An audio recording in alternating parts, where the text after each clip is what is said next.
그때가 가장 즐겁다.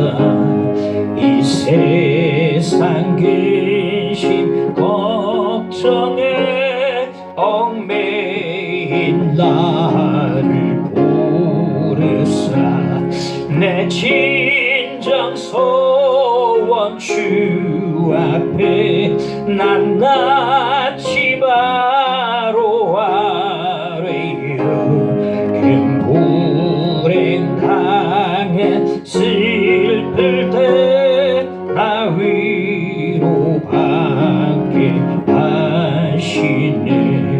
내 기도하는 그 시간 내게는 가장 귀하다.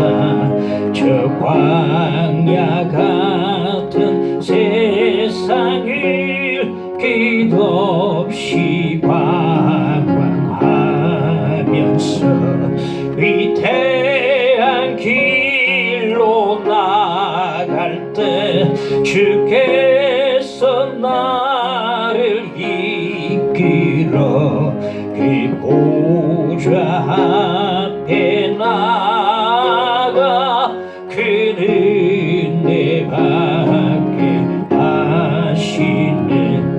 내 기도하는 그 시간 그때가 가장 즐겁다.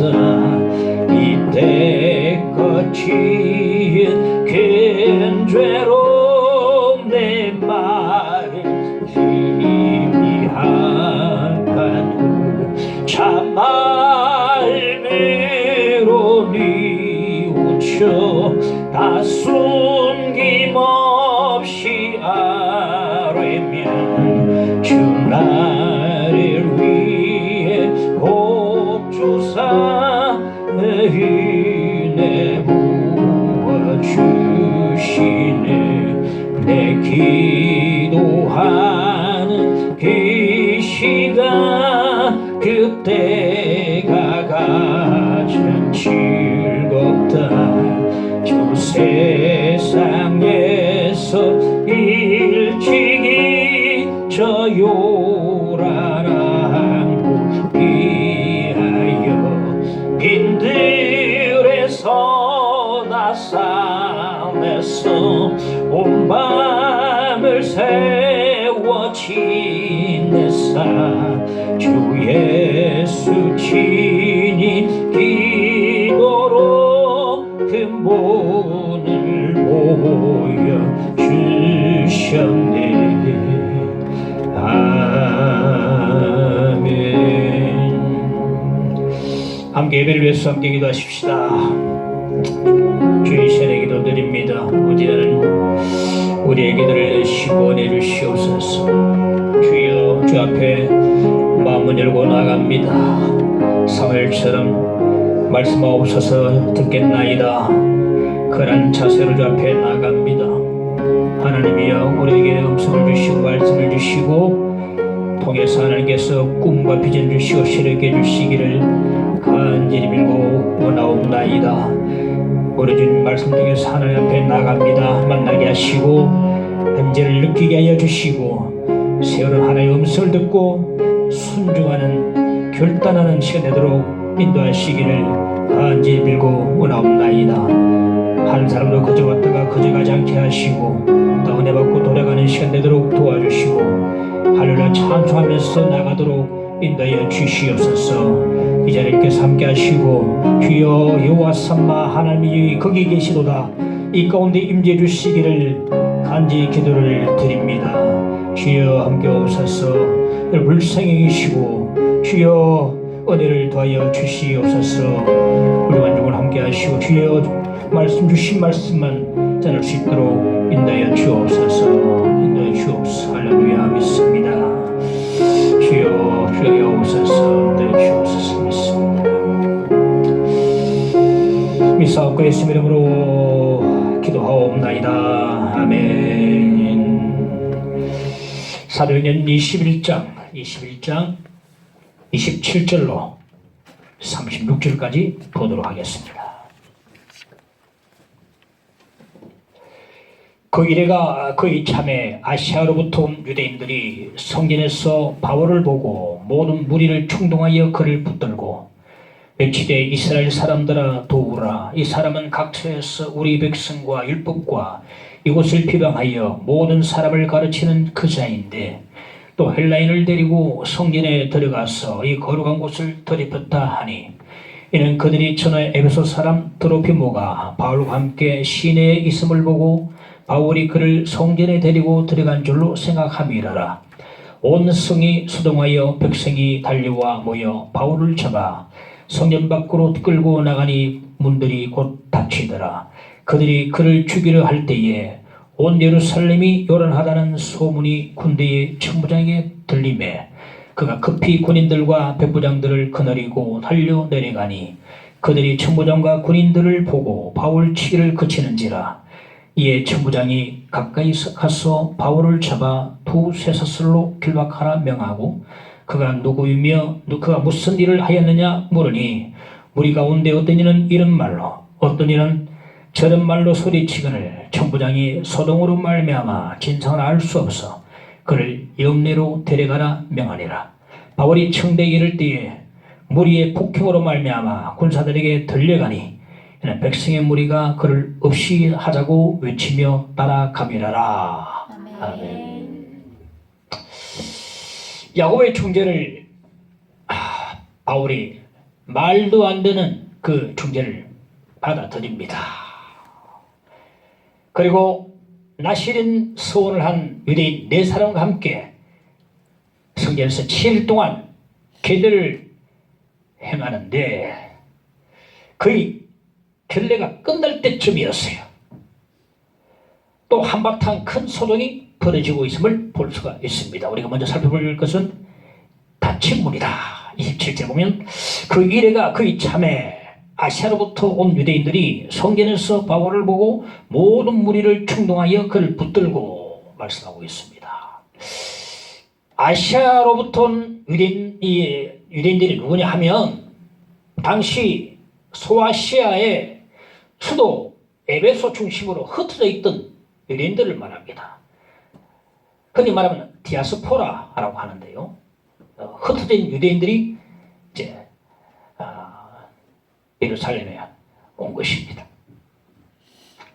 바울은 여러 군데 사역을 했지만 에베소에서 가장 오랫동안 사역을 했는데 3년 동안 사역을 했습니다. 이 에베소 3년 동안 사역을 하면서 바울은 숱한 박해를 유대인들로부터 받았어요.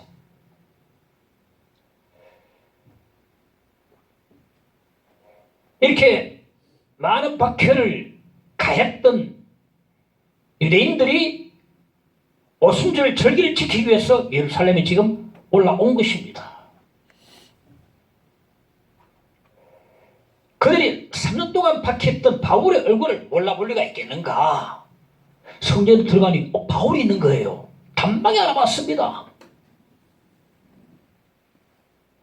성전에서 바울을 보고 3년 동안 박해했던 사람이에요. 바울이 설교하면 목만 지키고 바울은 다 모르겠습니까? 성전에 가보니까 바울이 있는 거예요. 붙잡았어요. 그리고 성전에 예배하러 오는 사람들 전부 다 선동을 냈습니다. 그들이 뭘 선동했냐면 두 가지가 있는데 하나는 우리 백성과 율법과 이것을 비방했다. 이렇게 말합니다. 이거는 오해입니다. 오해. 바울은 단 한 번도 이스라엘 백성을 비방한 적도 없고 하나님 율법을 비방한 적도 없고 하나님의 성전을 비방한 적도 없고 그렇게 가르친 적이 없습니다. 오히려 반대로 그 누구보다도 먼저 동족 유대인들에게 먼저 복음을 전했고 그리고 하나님 율법을 선하다 거룩하다고 했고 전도하다가 예루살렘 돌아오면 항상 성전에 가서 예배를 꼭 드렸어요. 그들의 오해다. 모함이다. 시기 질투도 나다 섞여 있습니다. 또 하나는 뭐냐면은 헬라인을 데리고 성전에 들어가서 거룩한 곳을 들이붓다고 합니다. 이것도 오해입니다. 바울이 29절에 잘 나오죠. 보면 바울이 드로피머라는 이방인과 함께 시내에 있는 걸 보고 같이 성전에 들어가서 들어갔다고 오해를 했다. 오해했다고 했다. 시내에 있는 걸 보고 성전에 같이 들어갔다고 오해를 그렇게 했다는 겁니다. 성전 안에는 이방인의 뜰이 있고 이스라엘인의 뜰이 있습니다. 이방인들은 이방인의 뜰까지만 들어갈 수가 있었어요. 이 이방인의 뜰과 이스라엘 뜰 사이에는 아주 높다란 칸막이 벽이 설치되어 있었는데 거기에 어떻게 쓰여지냐면 이방인이 이스라엘 뜰 안으로 들어오면 죽음이다. 이거 딱 경고문이 딱 써붙이는 거예요. 그런데 유대인들은 바울이 이방인을 이스라엘 뜰까지 데리고 간 것으로 그렇게 주장하고 있는 것입니다. 그래서 바울을 죽이려고 하는 것입니다. 바울을 죽이려고. 그럼 죽음이라 했으니까. 하지만 역시 그것도 오해일 뿐이다. 그들의 선동으로 예배 드리러 성전에 모였던 사람들이 바울을 붙잡아서 밖으로 끌고 나갔습니다. 30절에 보니까 바울을 잡아 성전 밖으로 끌고 나가니 문들이 곧 닫히더라. 바울을 끌고 나가자마자 성전문이 쾅 하고 닫혔습니다.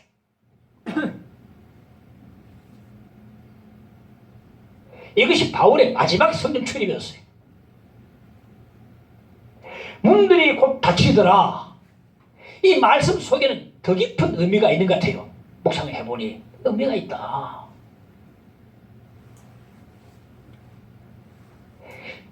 성전의 문이 쾅 하고 닫히는 소리와 함께 유대인들의 마음의 문도 닫히고 바울의 문도 놀라서 바울의 문도 마음의 문도 닫혀버리고 말았대.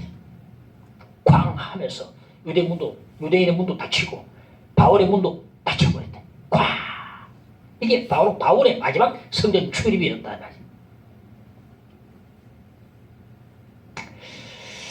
가족이지만 타인입니다 라는 책을 읽어봤는데 그 책 속에는 회복탄력성이라는 책이 있는 이야기를 한 가지 소개를 해줍니다. 저는 회복탄력성 아직 읽지 않았어요. 그런데 가족이지만 타인입니다. 이 책 속에 그 회복탄력성 안에 나오는 이야기를 하나를 간단히 소개를 해주고 있는데 이런 내용입니다. 어느 한 기관에서 불행한 가정에서 자란 아이들은 다 불행할 거라고 예상하고 연구를 시작했는데 놀랍게도 그 중에 30%의 아이들이 건강한 성인으로 성장했다는 겁니다. 불행한 가정에서 자란 아이들은 전부 다 불행할 거라 예상하고 들어갔는데 30%가 아주 잘 컸다 이 말이에요. 하더라. 더욱더 추적을 해보니까 아무리 불행한 가정에서 자라고 아무리 불우한 어린 시절을 지냈다 할지라도 자기를 믿어주고 자기를 지지하고 진진한 자기를 사랑하는 한 사람이 있으면 그 사람 무너지지 않더라 이 말이에요. 그 한 사람. 우리 인생은요, 여정은 그 한 사람 찾는 겁니다. 그 한 사람을 찾아 헤매고 있는 것입니다. 그래 교회도 들락하고 불교도 가고 그 한 사람이 없을까? 아버지가 어머니가 아니면 형제가 어떤 친구가 그 한 사람이 될 수 없을까? 그 한 사람을 찾기 위한 여정이라고 말해주고 있어요.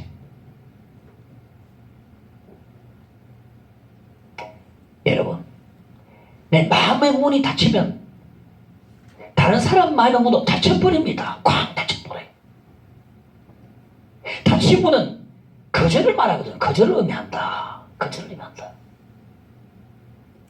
과연 내 마음의 문은 언제나 누구에게나 열려 있는가 하는 것입니다. 내가 바로 그 한 사람,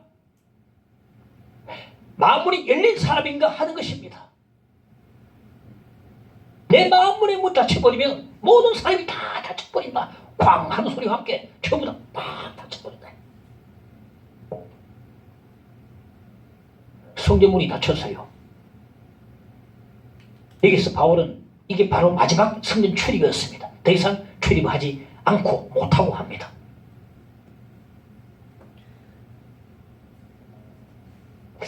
나는 과연 마음이 열린 바로 그 한 사람인가? 나는 지금 마음의 문을 닫고 있지 않는가? 누구에게든지 나는 열려 있어야 하는데 열려 있는가? 내가 닫아버리면 다 닫힙니다. 내 마음이 쾅 닫히면 전부 다 놀래가지고 다 닫아버려요. 내가 열어야 됩니다. 오늘 첫 번째 우리에게 시사하는 바가 크다고 봅니다. 둘째는 살펴보고서 결박과 구출인데요. 예루살렘의 유대인 그리스도인들이 바울이 오면 죽이겠다며 잔뜩 벼르고 있는 걸 보고 야고보가 하나의 계책을 냅니다. 바울을 보고 말합니다. 네가 잘못한 건 아무것도 없다. 그런데 네가 잘못한 것처럼 보여달라. 그래야 저들이 좀 누구를 지겠다. 그럼 해달라. 그래서 지킬 필요도 없는 구닥다리 결례를 지켜달라고 요청했어요. 나 싫은 결례 할 필요 없어요. 지금 뭐 다 떠나가 버리는데 말이죠. 그거 지킬 필요 없는데. 그러면 그들도 네가 구약의 결례를 지키는 자임을 알고 그들도 너를 받아들일 것이다. 수만 명이 있대. 수만 명이 지금 바울을 지금 잡아 죽이려고 하는 수만 명이 바울이 그 터무니없는 제안을 받아들였습니다. 근데 결례 끝날 무렵에 아시아로부터 올라온 유대인들이 오순절날에 성전에 들어가서 바울을 알아보고 바울을 붙잡고 소동을 일으키는 것입니다. 엉뚱한데 지금 일 터져버렸어요. 엉뚱한데 지금 일 터졌어요. 예루살렘에 있는 유대인들은 지금 이제 바울이 결례를 행하는 거 보고 다 봅니다. 뭐 하고 있는 거야 지금. 잠깐만요. 그런데 엉뚱하게 아시아로부터 온 유대인들이 지금 바울을 알아보고 지금 잡고 지금 소동을 벌이고 있는 거예요. 지금. 그 소문을 듣고 로마의 천부장이 덕부장과 로마 군인들을 거느리고 사건 현장으로 급히 달려갔습니다. 아슬아슬한 순간에 유대인들이 돌로 바울을 치는 순간을 딱 멈췄습니다. 로마 군인들이 바울을 체포합니다. 그들이 바울을 결박을 하는데 예루살렘에 올라가면 결박당할 것이라고 이미 말했던 성령님의 예언이 이 유대인들이 아니고 로마 군인들에게 통해서 이렇게 이 예언이 이루어지게 되는 것을 볼 수가 있습니다. 참 오묘해요. 결박당한다는 그 성경의 예언이 유대인들이 아니고 로마 군인들로 하여금 이것이 완성이 되는 것입니다. 성취되는 것이다.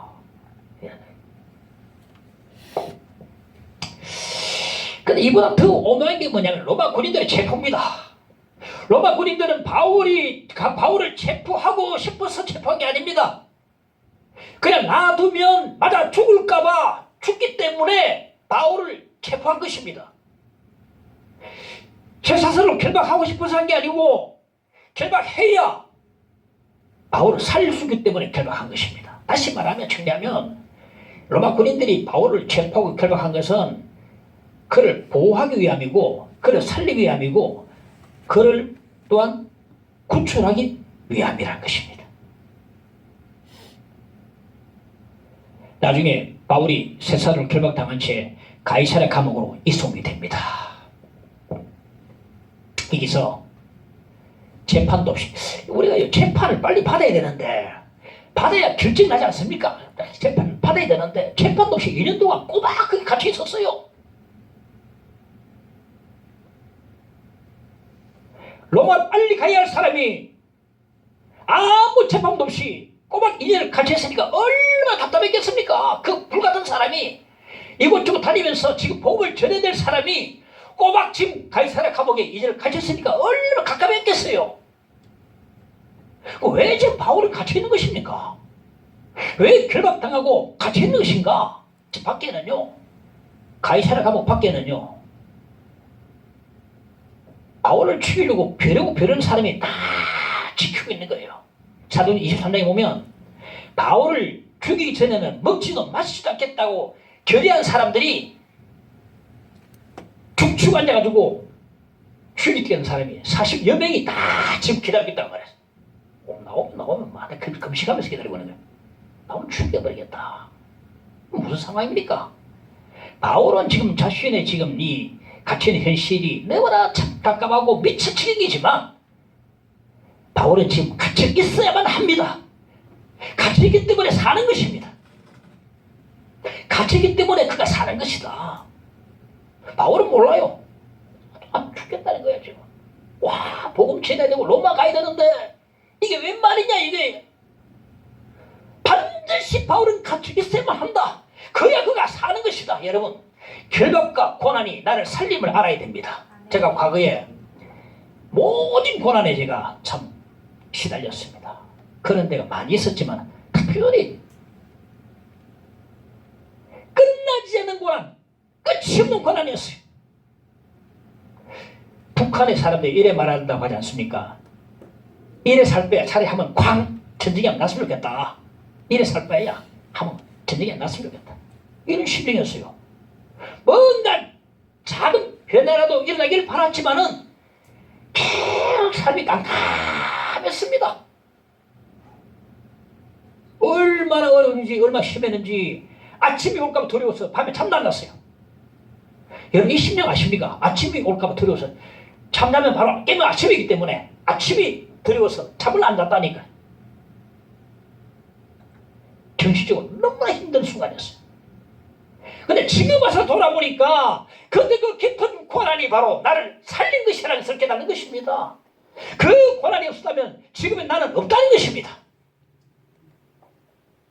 그때 그 고난이 없었다면 나는 완전히 무너지고 말았어요. 인생 족치고 말았다는 것이죠.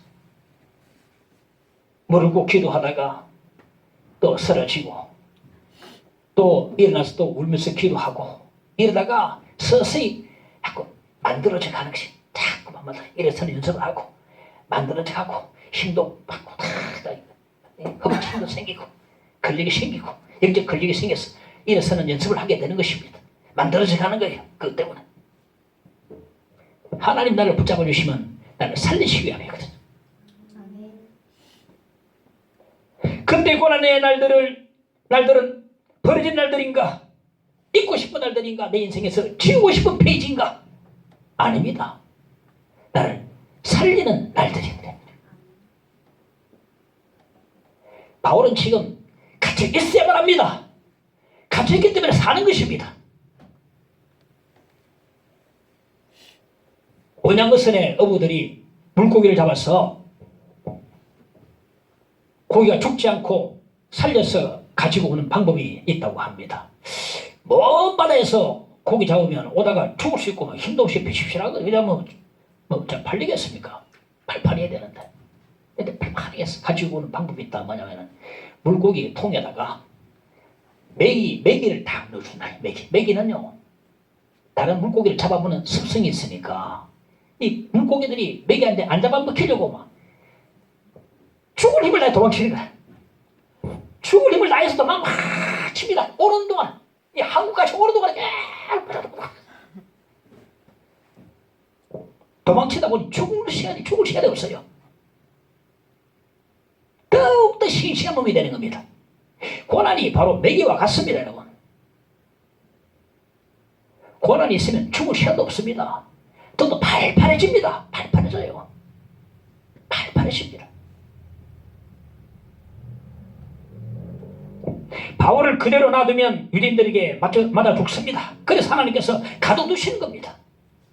바울은 지금 반드시 갇혀 있어야 합니다. 갇혀 있어야 사는 것이거든요. 안 그렇습니까 여러분? 우리 중에 어떤 사람은 너무 죽으나 일하는 사람, 일중심적인 사람이 있어요. 그 놔둬버리면요 영적으로 죽은 사람 됩니다. 그 하나님께서 그들에게 고난을 주셔서 가둬놓으신 것입니다. 그래 기도하다가 다시 살아나게 되는 것입니다. 힘받아서. 그런 고난의 의미가 거기 있는 거예요. 이런 것이다. 바울이 결박당하고 갇혀있는 것은요 하나님의 뜻입니다. 살리려고. 나가면 죽어요. 지금 나가면 밖에 지금 막 좀 막히는 놈이 말이죠. 나 나오기를 기다리고 있는 게 아니라 나오기만 나와봐라. 바로 막 바울은 지금 막 급하 뒤에 시간 일이지만은 그러나 나 같이 있어야만 한다. 갇혀있기 때문에 바울이 사는 것이다. 이 말이 되는 것입니다. 세 번째 우리가 살펴볼 대목은 하나님의 침묵에 대해서 보십시다. 사도 바울은 유대인들에게 붙잡혀서 성전 밖으로 나가서 돌에 맞아 죽을 뻔했다가 로마 군인들에게 체포를 당했습니다. 오늘 방금 우리가 말씀을 들은 대로 바울이 로마 군인들에게 체포당한 것은 구출이긴 하지만 당시 바울은 이 사실을 알았을까요? 전혀 몰랐을 겁니다. 바울에게는요 단지 박해와 그리고 체포가 연속적으로 안 좋은 일이 벌어지고 있는 것입니다. 지금. 그럼에도 하나님이 여전히 침묵하고 계신다. 이때 우리의 기도는 어떤 기도합니까? 하나님 어디 계십니까? 하나님 지금 이 사실 알고 계십니까? 모르고 계십니까? 내가 왜 이런 고난을 당해야 됩니까? 이런 기도를 우리가 하게 되는데 내가 고통당할 때 하나님 어디 계십니까? 하나님 책에 나오는 이야기입니다. 유대인 엘리 이젤이 2차 세계대전 중에 나치의 유대인 대학 살 때에 기적적으로 살아남은 사람이 엘리 이젤이었어요. 그 사람이 밤이라는 책을 쓰는데 그 책에는 계속 하나님에 대해서 계속 질문을 던집니다. 의심스러운 질문을 던져요. 어떻게 하나님께서 그 600만 명이라는 자기 선민을 이렇게도 잔인하게 집 앞에 있도록 내버려 두시는가? 계속 이런 질문을 하는데 그 책은 굉장히 부정적으로 어둡게 흘러갑니다. 엘리 이젤이 10대 시절에 그 어머니와 그 어린 동생과 그 가족들이 전부 다 나치의 뜨거운 가마 속에서 태워져서 사라져가는 것을 목격합니다. 가난 아이가 갈퀴에 찔려서 내던져져 버리고 아기들이 몽배 달려 죽는 모습을 다 목격을 합니다. 자기도 엄청 두들맞았는데 그럼에도 가까스로 목숨만은 건질 수 있었어요. 그가 나치의 유대인 수용소에 정한 그날 사람을 태우는 시커먼 연기가 그냥 가마에서 뿜어져 나오고 있었어요. 그 난생 처음으로 사람 타는 냄새를 그때 맡았다는 거예요. 그건 이렇게 외칩니다. 니체처럼 하나님은 죽었다. 니체의 말처럼 하나님은 죽었다. 사랑과 온유와 소망의 하나님, 아브라함과 이삭과 야곱의 그 하나님은 인류의 대학살을 감행하는 이 연기와 함께 하나님은 사라져버렸다. 얼마나 많은 경건한 유대인들이 이런 끔찍한 죽음을 맛보았단 말인가. 하나님 죽었다 했어요. 유대인입니다. 하나님 안 계신다. 어느 날 한 슬픈 천사의 얼굴을 가진 한 아이가 나치에서 목매 달려 죽는 것을 바라보게 됩니다. 그때 뒤에서 누군가가 이렇게 신음을 합니다. 하나님은 어디 있는가? 그는 어디 있는가? 지금 그가 어디에 있을 수 있단 말인가? 이 하나님 침묵이거든요. 예수님께서도 십자가에서 이렇게 외치셨습니다. 나의 하나님, 어째 나를 버리셨나이까? 이 장면 보면요, 전부 다 하나님의 부재, 하나님의 없는 것처럼 우리가 다 느낄 수 있어요. 하나님 어디 가셨지? 아들이 죽으시는데.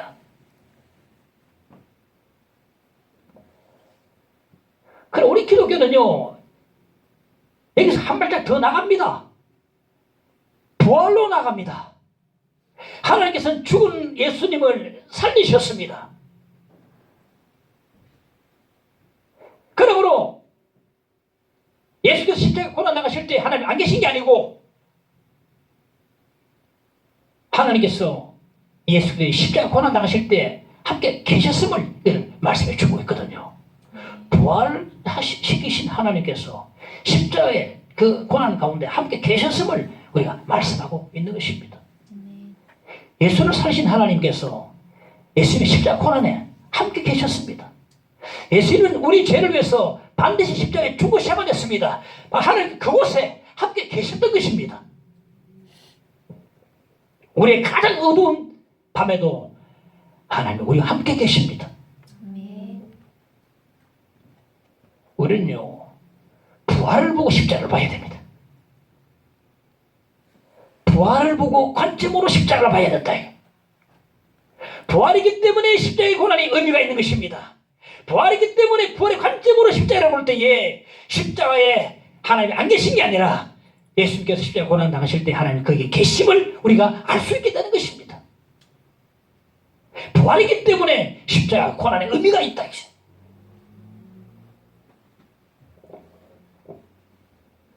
첫 번째 목사님이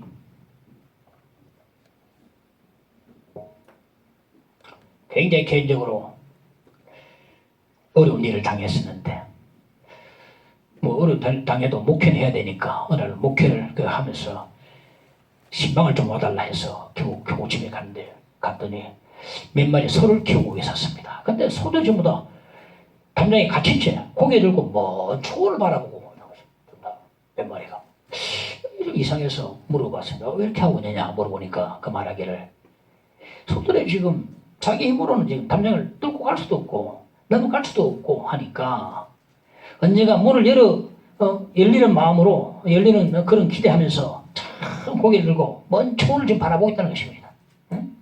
열을 주기를 바라보면서 물린 초를 보고 있다. 그때 스포들이 깨달았답니다. 내가 비록 지금 고난을 당하고 있다 할지라도 고개를 들고 하나님의 약속과 승리를 좀 바라봐야 한다.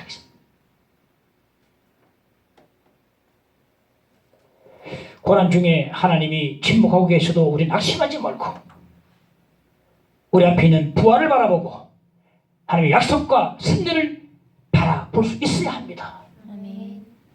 그 약속을 믿고 바라고 기다려야 합니다. 믿음은 기다리는 것이다. 약속을 바라고 기다리는 것입니다. 내 주와 맺은 언약은 영불변하시니 그 나라 가기까지는 늘 보호하시네. 고통이 있다 할지라도 약속을 바라보고 고개 들고 기다려야 한다.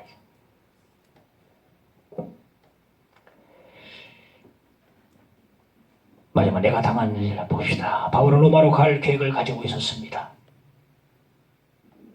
정말로 로마로 갔습니다. 바라는 대로 갔습니다. 그런데 오늘 본문에 이대로 이 사건으로 말미암아 쇠사슬에 결박당한 채 로마로 갔습니다. 가긴 갔어요. 로마 감옥에서 간수에게 복음을 전하고 그 간수를 통해서 가족과 온 로마의 복음이 전파가 다 되었습니다. 참 하나님의 희한한 섭리가 아닐 수 없어요. 훗날에 바울이 이걸 깨닫고서 고백합니다. 빌립보서 1장 12절에 보면 형제들아 내가 당한 일이 도리어 복음 전파의 진진이 된 줄을 너희가 알기를 원하노라. 내가 당한 일 뭡니까? 바울이 당한 일이 뭡니까? 예루살렘에서 유대인들에게 박해받았던 일, 로마 군인들에게 체포당했던 일, 가이사라에서 2년 동안 감옥에 갇혔던 일, 쇠사슬에 채워진 채로 죄세 몸으로 로마로 끌려왔던 일, 이것이 바로 바울이 당한 일이었어요. 바울은 지나서 지금 되돌아보니까 내가 당한 일이 복음 전파의 진진이 되었음을 깨달았다는 것입니다. 근데 내가 왜 박해를 받아야 했는지, 내가 왜 그때 체포를 당해야 했는지, 왜 감옥에 내가 갇혀 있어야 했는지, 왜 감옥에서 2년 동안 섞여야 했는지 그 의미를 알았다는 겁니다. 왜 내가 섞여야 했는지 알았다는 겁니다. 내가 당한 일이 복음 전파의 진진이 된 줄을 알았다는 겁니다. 내가 당한 일이 복음 전파의 진전되었다. 옛날 성경은 복음의 진보를 이뤘다 하거든. 진보를 이뤘다. 그때 몰랐는데 당신은 뜻도 모르고 승리도 몰랐고 알 틈도 없었지만은 이제 돌아보니까 알겠다는 것입니다. 바울도요 자기가 로마로 가르치긴 갔는데 세고라에 차석할 줄은 몰랐습니다. 근데 이제야 돌아보니까 그 이유를 알겠다는 것입니다. 왜 그렇게 내가 이 결박당한 채로 갔는지, 왜 내가 갇혀 있었는지 그 이유를 알겠다는 것입니다.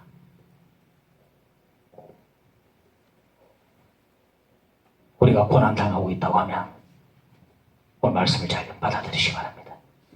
고난 가운데 있는데 하나님이 침묵하고 계시다면, 그리고 내가 왜 이런 고난을 당해야 되는지 도무지 이해할 수가 없다고 한다면 오늘 말씀을 여러분 잘 기억하시기 바랍니다. 비록 알 수 없다 할지라도 살든지 죽든지 하나님께 순종하며 나가야 합니다. 분명히 유익이 될 줄을 믿고 하나님 약속 바라봐야 됩니다. 분명히 유익이 있음을 믿고 고난 당하신에게 유익이라, 이로 인해서 내가 주의 말씀을 배웠나이다. 고난 당하신에게 유익이라 그랬습니다. 시편 기자가 말합니다. 분명히 유익이 있음을 믿고 약속을 붙들고 나가야 합니다. 내가 당한 일 때문에 내가 하나님 앞에 불만을 터뜨리지 말고, 뭔가 불평하지 말고, 이 순간 하나님 앞에 약속 붙들고 승리를 바라보고 고개를 쳐들고 바라보고 기다리며 나가야 합니다. 우리가 이때 부르는 찬송이 바로 이 찬송입니다. 내 주여 뜻대로 행하시옵소서. 내 모든 일들을 다 주께 맡기고 저 천성 향하여 고요히 가리니 살든지 죽든지 뜻대로 하소서. 살든지 죽든지. 내가 사는 게 하나님의 뜻이라면, 영광이라면 살리시고, 내가 주는 게 하나님의 영광이 돌아간다면 죽이시든지 하나님 마음대로 하옵소서. 맡기는 게 얼마나 마음 편한지 모릅니다. 맡기는 뜻대로 하소서. 선하신 목자 되신 데서 하나님께서 우리 악한 길로 인도하시겠습니까? 지금 비록 눈물의 골짜기로 가도 선한 목자는 반드시 푸른 주장 실망한 물가로 인도하실 겁니다. 그러므로 맡겨드려야 됩니다. 살든지 죽든지. 내가 죽어서 하나님께 영광이 된다면 죽이시든지, 살려서 영광이 된다면 살리시든지 마음도 하나님 하옵소서. 맡겨드려야 한다는 것입니다. 오늘 말씀의 결론을 맺겠습니다. 바울은요, 오늘 본문의 사건이 반드시 있어야 합니다. 필요합니다. 반드시 결박 당해야 하고 반드시 갇혀 있어야만 합니다. 그게 그를 살리는 것이거든요. 그게 바로 로마로 인도하는 거거든요. 그게 바로 하나님의 뜻이 이루어지는 것이거든요. 그때는 모를 겁니다. 나중에 훗날에 보니까 그 내가 당한 일이 이 복음 전파에 진지되었구나, 내가 깨달았다 이 말이거든요. 저도 목회하면서 목회해가지고 다 합니다. 저는 다 알고 있어요. 그런데 알면서도요, 고난이 중간에 있으면요 너무너무 고통스러워요. 알면서도요 힘들어요. 내가 어떻게 고통이 있을까? 알면서도 힘들어. 다 압니다. 어떤 의미가 있는지.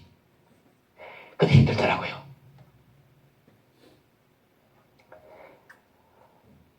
여러분, 내가 당한 일, 어떤 일을 당한지 모르지만 통해서 하나님의 약속과 하나님의 승리와 하나님의 인도하심을 더욱더 굳세게 붙들 수 있기를 간절히 축원합니다. 약속을 붙들어, 하나님 말씀 붙들고. 오늘 제가 모두에 제가 묵도하면서 말씀하신 것처럼 항상 하나님은요 무지개 구름 속에 둔다. 구름 속에. 어떤 사람은 구름만 봅니다. 또 홍수 나겠구나. 구름 보면 겁이 나는 게, 구름 보면 홍수도 밀려오고 있구나. 그런데 구름만 보지 말고 믿음의 사람은 무지개를 본다 이 말이에요. 무지개를. 약속의 말씀, 약속의 증표, 그 희망, 무지개를 봐야 되거든요. 믿음의 사람은 무지개를 봅니다. 두렵지 않고 믿음으로 나가는 것입니다. 내가 당한 일이 복음의 진보가 되기를 바라면서 약속 붙들고 나갈 수 있기를 주의 보고 간절히 축원을 드립니다. 함께 찬양합시다. 내 주의 뜻대로 행하시옵소서. 549장 찬송합시다.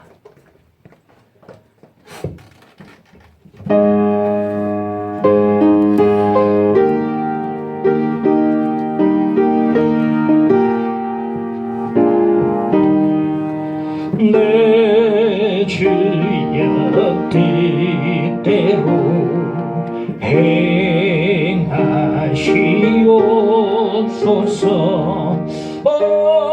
몸과 영혼을 다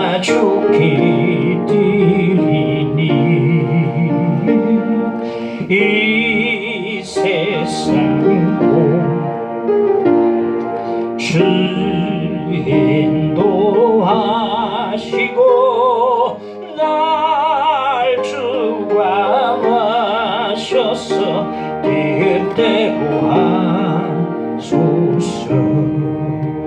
내 주여 뜻대로 행하지. 근심 중에도 근심 중에도 낙심케 마소서. 주님도 때로는